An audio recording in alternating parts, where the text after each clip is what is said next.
Good afternoon, everyone. And I'm glad we still have people after the break, the second day. So thank you for being with us on this actually unique panel, I have to say. Because I think these days, these topics are not given the right attention it should have. Whether we say longevity, wellness, well-being, healthcare, specifically when it comes to investment, for many reasons. Sometimes we think it's good to have, but not necessary to have.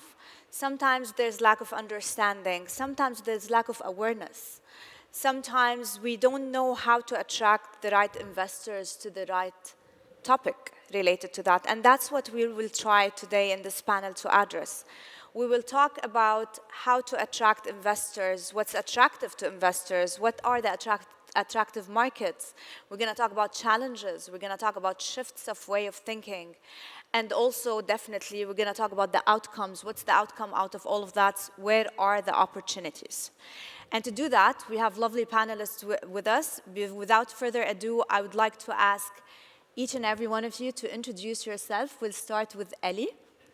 Hi, I'm Ellie Rubenstein. Happy to be here. I'm co-founder and managing partner of a late-stage growth and buyout firm called Manitree. We are focused on investing in human health through nutrition.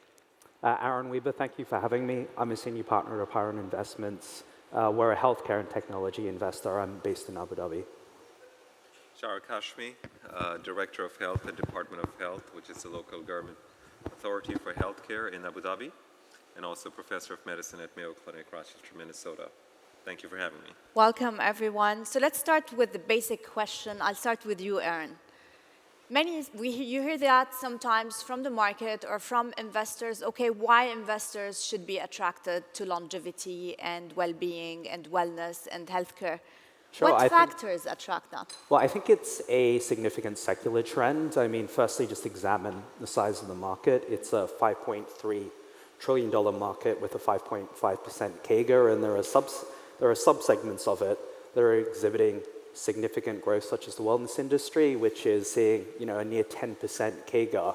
And then when you start to break that down, the opportunity set seems to be really significant for solutions and innovative needs, where we have 1,500 manners of therapy for about 15,000 recognizable diseases. So, there's still a lot of unmet medical need there. And when you actually start to examine broader demographics, there is an aging population at the moment. So the World Health Organization estimates that by 2050, the number of people over the age of 65 is going to double to 2.2 billion people on the planet, which is, that will be 25% of the overall population. So that's going to put a significant strain on healthcare and social resources.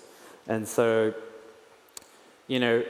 I think that's also effectively premised by having a look at the immediate need for actually generating a series of solutions. We're talking about mental health crisis. We're seeing a significant increase in musculoskeletal issues in younger people, earlier onset of cancer amongst people, declines in life expectancy in the Western world. So, there is also immediacy within solutions for the market.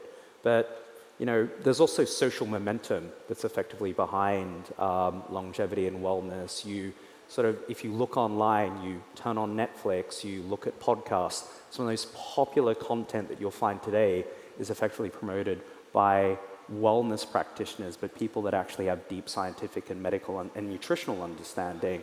And so it's really promising to see that a lot of people are proactively putting maintenance and optimization of health at the forefront of their lifestyle choices.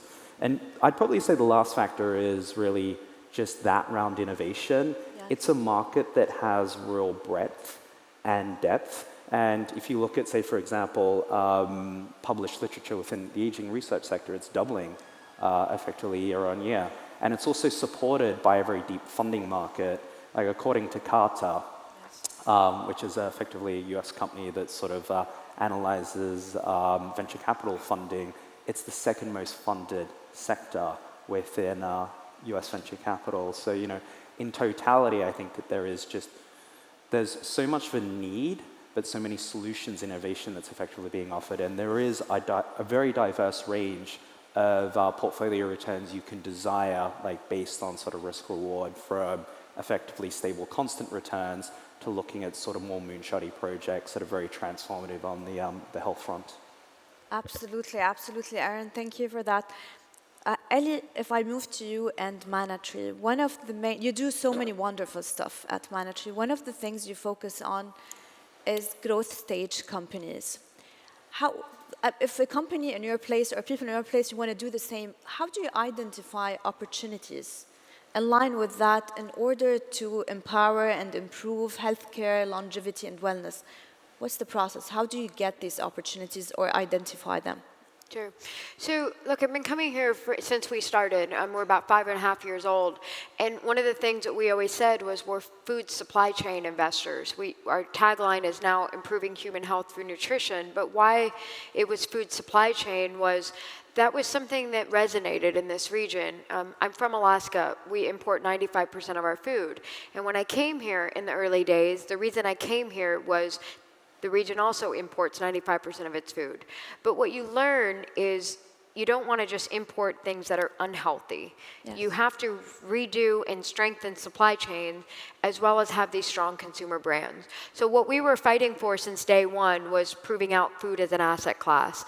And so you may have something like healthcare, energy, but even within healthcare or biotech, we said, what's wrong with food? Yes. And one of the reasons that I think food is one of the most powerful investment class is we all eat 3 times a day, but more importantly, it has been traditionally that within healthcare, it's been around sick care, not prevention. And so if you break down the $1 trillion global health and wellness industry, there are things like biotech you can be in.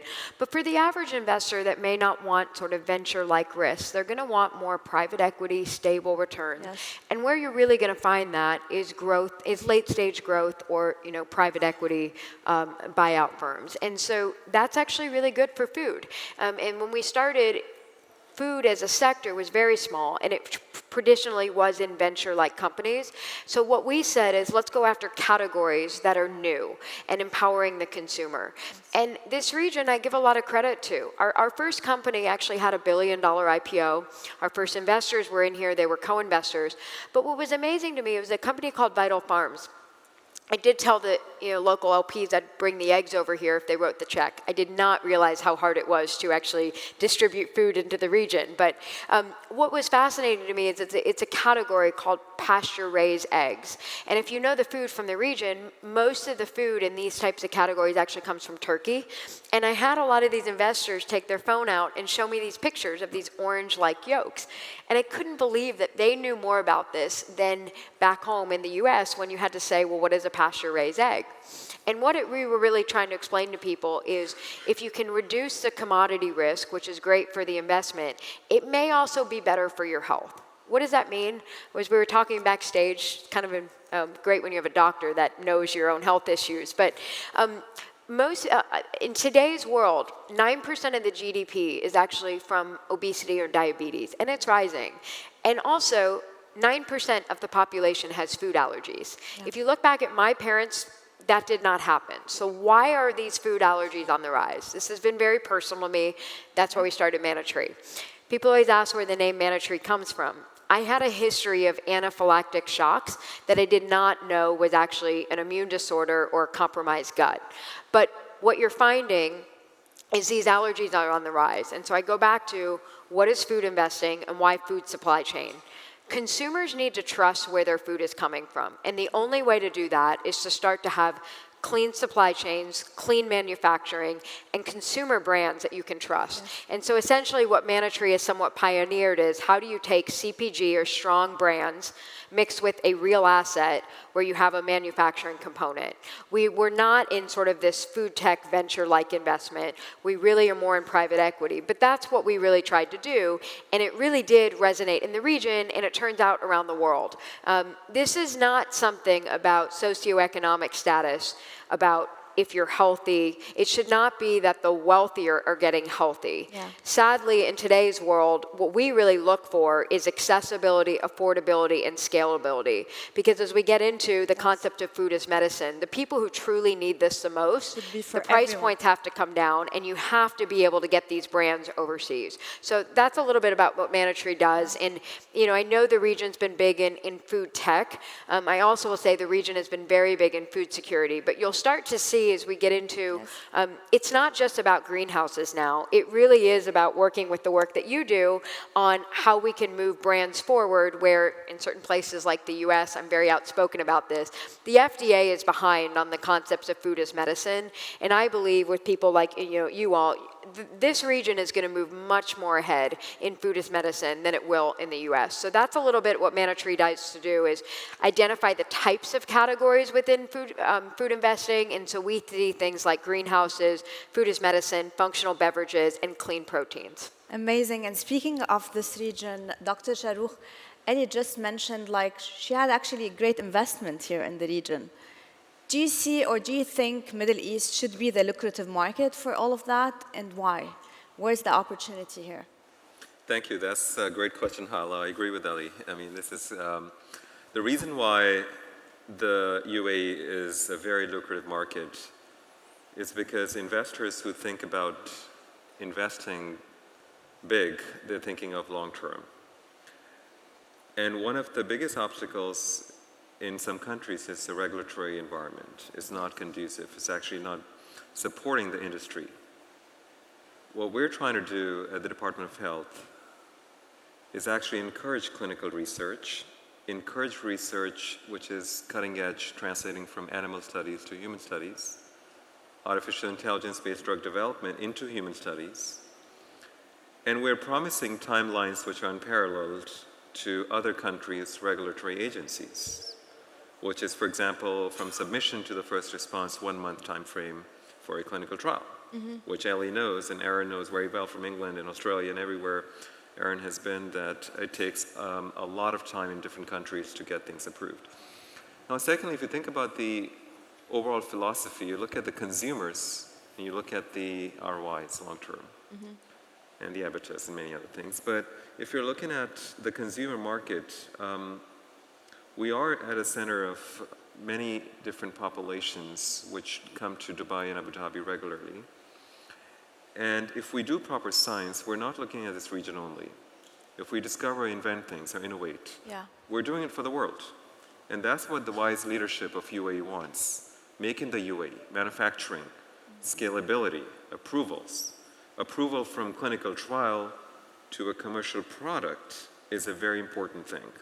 And those timelines, if they're linked, and fortunately our Innovation and Technology Committee is within the Department of Health, which approves the commercial products, actually this would really be attractive to LPs, venture capitalist firms, to private investors, family offices, and so forth. So I think we are creating an ecosystem of GMPs, biotech hub, as well as the food hub, and we are very open to innovation in the sense that if Ellie wants to try bringing in some herbal medication or food-derived medication, Ayurveda, Unani medication, Chinese medication, pharmaceutical-grade medication from small molecules, cell and gene therapy, CAR T cells, we would be very open to that. We will allow those if they're appropriately done protocols, and the product is made by a GMP facility. We will allow that kind of research. Absolutely, absolutely. Aaron, adding to what Dr. Shahrukh has said, do you first agree that Middle East is the market to be? And do you think, is it because Middle East has an integrated healthcare system or also yet to be? And do you think this can solve global challenges? Yeah, so maybe I'll just reflect on my personal motivation for moving here. So for 15 years, I was situated in the UK. Out of the family office that I helped run, we've advanced a series of, I'd say, novel solutions that led to global movements and alternate therapies. And what really attracted me here, because I really understood the regulatory challenges that you're facing in the United States and Europe, and what attracted me here is just the very collaborative nature of government and the regulators, where they will entertain ideas. They will also prospectively help guide you within discussions on the way that you think about effectively approaching an issue. That really isn't something that you witness in many other parts of the world. And so that, together with actually the integration we're speaking about, where you've got a greater degree of stakeholder alignment and a broader political mandate to be able to advance a long-term agenda, it does seem to be an extraordinarily rewarding place to be on the innovation side, because you can really target solutions. You won't run into other matters of regulatory friction that are evident within the West. And probably one thing that I'll point out is, like, there's one regulatory authority in the world that has a thing called a priority review voucher. Yeah. And all that is it allows you to jump the queue on process to get an application looked at. They sold for $100 million. That is the cost of accessing a regulator in another market. And at the end of the day, that regulator is effectively addressing population health issues. We all think that regulators and agree that they should be acting with expediency and in the public interest. And unfortunately, there are constraints that they all have to deal with. But being here, I really do think that just through that stakeholder alignment, that collaborative regulatory culture, they can help foster solutions that are really going to shape the mindset of other governments and other regulators across the world to help drive a real innovation agenda, an agenda that really meets the needs of people. Yes, absolutely. Great insights, Aaron. Ellie, speaking like Aaron just was talking now about challenges, regulators, input, governance, all of that. And I think all of this also should start with an individual experience. You're a great example of a person who invested heavily and really spent so much time in this space. As an individual, has this shifted the way you see life, the way you think of things, the way you do things in terms of longevity, wellness? And specifically, you have a unique story, as you were mentioning. Yeah, it's shifted in two fronts. So from our investment thesis, some of the themes that we track pretty closely are consumer data. Yeah. We have to. We mainly are in consumer brands, that even if they're vertically integrated. But what we've seen, since the time Manatree's been around, right? We've had COVID, we've had inflation. But what's fascinating to us is all of our companies during COVID, the top lines grew. And you have to ask yourself why. Yeah. The number one driver of consumer purchases today is immunity. It's not, is it good for the environment? It's, is it going to improve my health? At the end of the day, humans are pretty selfish. But humans also believe that they should be empowered to make purchases that allow them to have their health care done. In the US, health care is sick care. It is not walking your grocery store aisle or your Walgreens and saying, is this product going to help me? But that's what happened during COVID, is it used to be, so now 85% of consumers today, again, number one driver is it going to make me healthy? Is it going to boost my immune system? And sadly, during COVID, you saw that 88% of consumers are metabolically not healthy. Yes. Now, I have my own issues. I actually am not metabolically healthy, but what I found is, am I going to turn to the old ways of healthcare, or am I going to turn to the ways that empower me as a consumer? Absolutely. It is far easier to be able to say, can I eat cultured dairy that's lactose-free, that's strengthening my gut? Can I take a food as medicine product that's a probiotic versus an antibiotic or a steroid that's killing my gut? Those are the thoughts that go through consumers' minds today. And I think in countries like the UAE specifically, it amazes me. Since I've been coming here speaking on these panels, I remember first when they named the first minister of food security. And I thought, wow, that's fascinating. Good for them. Now we have a minister of wellness, and we have a wellness economy. You would never get that in the US. Are you kidding me? We have regulators that do not believe probiotics should even exist. And so that's part of I think the advantages of being in a very small population. It's a lot like home. In Alaska, there's 750,000 people, but we are truly a resource extraction state, right? We're run by, it's the Sovereign Wealth Fund. I'm the vice chair of the board of the Sovereign Wealth Fund. And when you have these very rich oil-like economies, what I have watched time and time again is the regions that know how to invest and take that money and build up the economy, it's not just the economy, it's the regulatory environment. Yes. And I do believe that's why the Middle East has been way ahead in areas like food as medicine or healthy food. But I will also say these issues are equally as big here. Diabetes, obesity, and even pre-diabetes. And I think that if you can empower people to make a consumer purchase of this is a brand that may reverse some of these issues. I've spoken at a lot of these health conferences with other doctors. I usually feel like I'm the dumbest person on the panel. But what amazes me is when they tell the stories about their patients that have stage 4 cancer and how they reverse things. And I think what we also need to see today is nutrition education is not taught. It's not taught in med schools. It's not taught in any sense of K through 12 or even. And so I think what we need to move away from is consumers just buying products, and instead the entire system, policy, health education, as well as incentivization to buy these products, right? There's nothing today, if you walk steps on your iPhone, is your health insurance going to reward you for it? If you buy healthy food brands, no, you don't get any reward. So I think that's what it's going to take to move the system forward. But I also would say there has to be enough capital coming into this. And you look at investors like Mubadala, they've been very large investors in this space for a long time. And so, that's what it's going to take, is institutional capital that moves it forward, as well as working with regulators like yourself that say, this is something here. The last thing I'll say is, we lived through this recently. We had a company go viral on TikTok. It was a cultured dairy company where it was called cottage cheese ice cream that went viral this summer.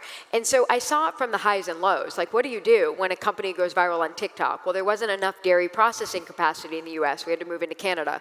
But I also saw the other side, where I was board chair of our portfolio company, and sadly, a baby was died at 24 weeks and found one of our products in its system.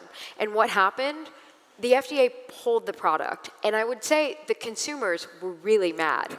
Because consumers, if you're talking to pregnant moms, they don't want to be told, these moms and mommy bloggers, that you can't do something that's healthy and in the probiotic category.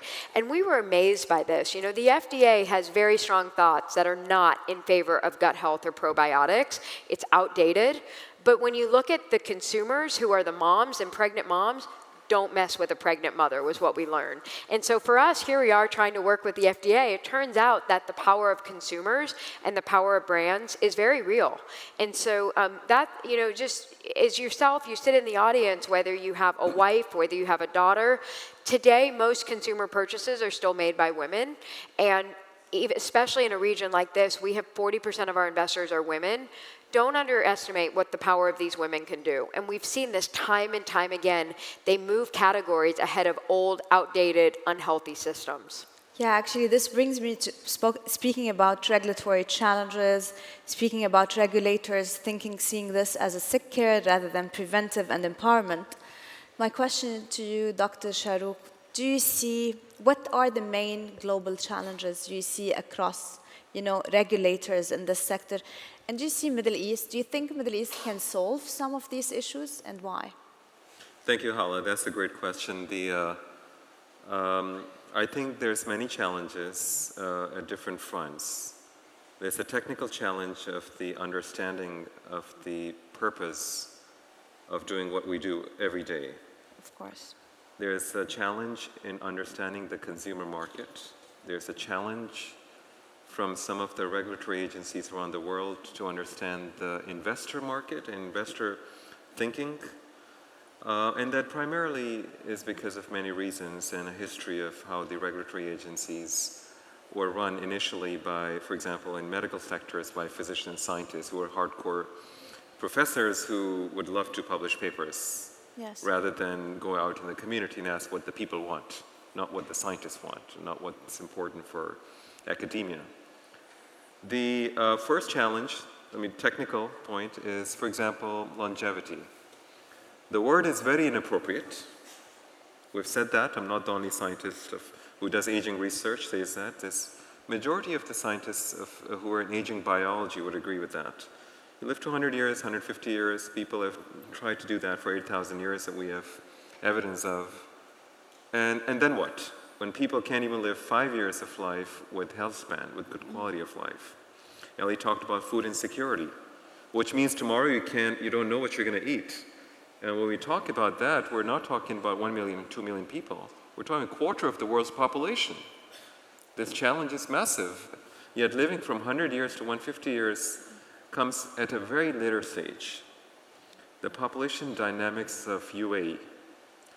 Majority of the Gulf countries, Oman, Saudi Arabia, Qatar, Kuwait, Bahrain, are changing towards aging population, which require a healthy health span, not a lifespan necessarily, but a lifespan, if that's the goal, then a health span should be the priority.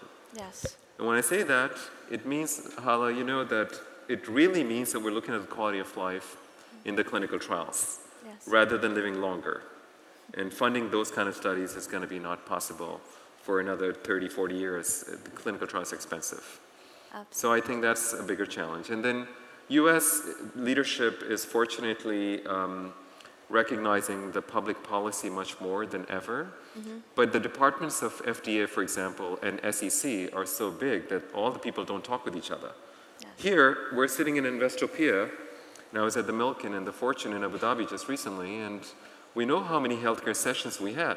We're mixing this mentality of the regulators, physicians, scientists, hospitals, universities, with the investors. For investors to understand what we want, for us to understand what they want. And public policy, we want to hear from you. We want to hear from consumers. What do you want? What's your priority? All stakeholders. Yeah. Exactly. And that's how you make progress. And that's how UAE is going to make progress. And that's why we hope and we have good plans to be successful for the whole world. Food insecurity, artificial intelligence in healthcare, and many other areas. I'm going to stop here. Thank you. Absolutely. Actually, we're running out of time. My question to you, Aaron, you know, everything in life, specifically investment, has to have an ROI, right? Return on investment. Investing in healthcare, longevity, or wellness, what is the reward, main reward for the investor? Is it emotional? Is it empathy to the world? Is it spiritual? Is it materialistic? What is it rewarding long term? It's a wonderful question. Probably I'd have a threefold response here. Like, first of which is just thinking about investor preferences. Because of the breadth of the market, you can find the type of return profile that you're really comfortable with. So you can, as Ellie stated, you can look at constant returns and look at the way that you want to sort of evaluate risk reward. Or for people that, you know, are like looking for more moonshotty, very, very transformative types of projects, you can go after the venture capital types of returns. Say, for example, there's one therapeutic that comes out of Europe that is supporting a $500 billion market cap on a company. And so there's a very much a spectrum that you can effectively examine on the ROI front.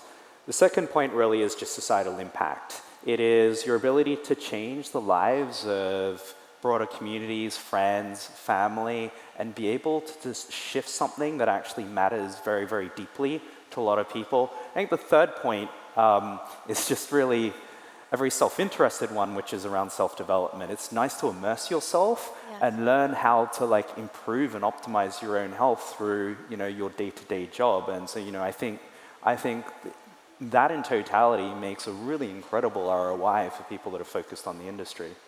Super, I like that. Ellie, briefly, since we're running out of time, I know it's so dear to your heart, nutrition and food innovation. What trends do you see are there, or you would like to have it out there? Look, so healthcare should be a universal right. I have had issues my entire life that I didn't really know what they were. And why I say that is, I don't know in my lifetime we're going to fix this healthcare system, especially in the US. Maybe I should just move to UAE at this point. But I do know that what gives me hope is the power of the wallet and brands that you can trust. And so, you know, you take like one of our companies in gut health. You know, it's not as simple as you just take a probiotic and your gut gets strengthened. But I love the fact that you see massive categories such as gut health beverages where you're taking away market share from alcohol and soda companies.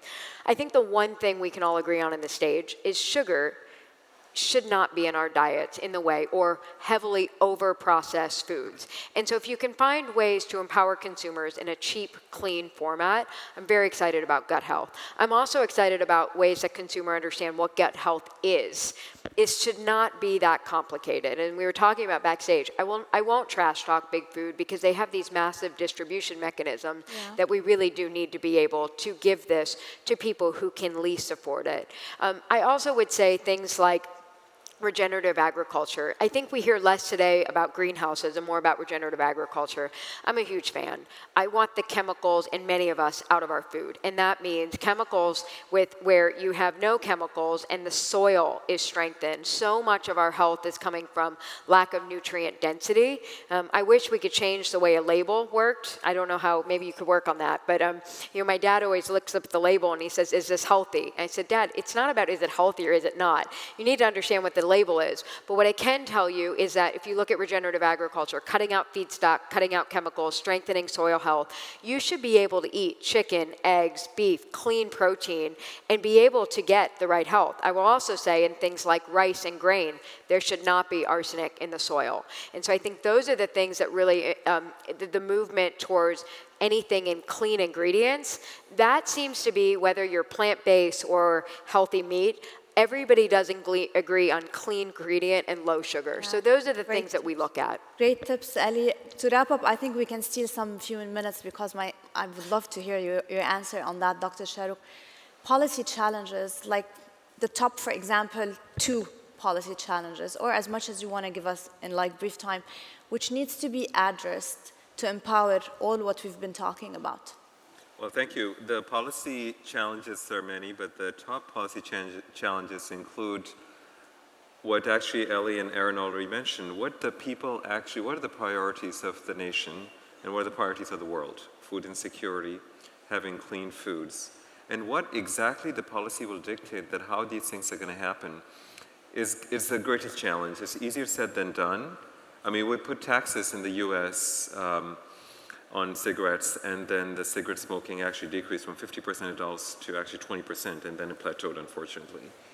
But the same kind of philosophy needs to go into all different areas, whether it's processed foods, as Ellie mentioned, and I agree with you, actually, in all these areas. We have to work on these based on what the people want and what's good for the people. Yes. As a regulator, it's our duty and it's actually our responsibility to listen to people more and understand the dynamics, both the financial, non-financial, but also what's going to cause the health span, because the health span is going to dictate the economy of a nation.